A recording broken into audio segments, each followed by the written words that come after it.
नीट paper फुटी, लाखो विद्यार्थ्यांचं भविष्य, देशभर आंदोलन, संसदेत गदारोळ, तरीही एक प्रश्न कायम आहे. इतका मोठा वाद होऊनही पंतप्रधान नरेंद्र मोदी यांनी शिक्षण मंत्री धर्मेंद्र प्रधानांचा राजीनामा अजून का घेतलेला नाही? हा फक्त एका मंत्र्याला वाचवण्याचा प्रयत्न आहे की यामागे सरकारची मोठी राजकीय रणनीती दडलेली आहे?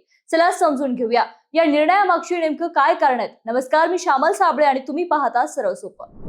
जर धर्मेंद्र प्रधान यांचा राजीनामा स्वीकारला गेला तर सरकारने नीट प्रकरणात मोठं अपयश मान्य केल्याचा संदेश जाऊ शकतो. विरोधक याला सरकारच्या पराभवाची कबुली म्हणून मांडू शकतात. म्हणजेच काय तर विरोधकांना मिळणारा हा राजकीय फायदा राहुल गांधी आणि इंडिया आघाडीपासून इतर विरोधी पक्षांपर्यंत सर्वजण या मुद्द्यांवर सरकारला घेरत आहेत. अशा वेळी राजीनामा झाल्यास हा मुद्दा संसद निवडणुका आणि जन आंदोलनांमध्ये आणखी मोठ्या प्रमाणात वापरला जाऊ शकतो. आणखी महत्वाचं कारण म्हणजे आंदोलनाला मिळणारं बळ. जर आंदोलनानंतर एखाद्या मंत्र्याचा राजीनामा झाला तर भविष्यात प्रत्येक मोठ्या आंदोलनात संबंधित मंत्र्यांच्या राजीनाम्याची मागणी करण्याचा पायंडा पडू शकतो. सरकारला असा संदेश जाऊ द्यायचा नसल्याचं मानलं जातंय. त्यानंतरचं कारण म्हणजे धर्मेंद्र प्रधान यांच्यावर नेतृत्वाचा विश्वास. ते मोदी सरकारमधील अनुभवी आणि विश्वासू मंत्री मानले जातात. त्यांनी पेट्रोलियम पासून शिक्षण मंत्रालयापर्यंत अनेक महत्वाची खाते सांभाळली आहेत. त्यामुळे पंतप्रधान कार्यालयाच्या त्यांच्यावर विश्वास असल्याचंही राजकीय विश्लेषकांचं मत आहे. शिवाय राजीनाम्याऐवजी सरकारचं सुधारणेकडे जास्त लक्ष असल्याचंही बोललं जातंय.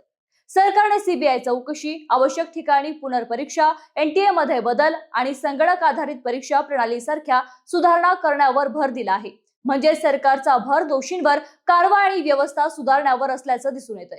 लोकसभेतील स्पष्ट बहुमत, विरोधक आणि विद्यार्थी संघटनांनी आंदोलन केलं असलं तरी सरकारकडे संसदेत पुरेसं संख्याबळ आहे. त्यामुळे राजकीय दबाव तातडीने निर्णय बदलायला भाग पाडेल अशी परिस्थिती निर्माण झालेली नाही. आणि या सर्वांमध्ये अत्यंत महत्वाचं कारण म्हणजे सरकारची व्यापक राजकीय राजनीती. अनेक राजकीय विश्लेषकांच्या मते हा निर्णय केवळ एका मंत्र्याला वाचवण्यापुरता नाही तर सरकारची प्रतिमा टिकवणं, विरोधकांना मोठा राजकीय मुद्दा न देणं आणि संकटाचा सामना हा चौकशी व सुधारणा यांच्या माध्यमातून करणं हा त्यामागचा विचार असू शकतो. मात्र अंतिम सत्य काय हे सरकार स्पष्ट करू शकतं.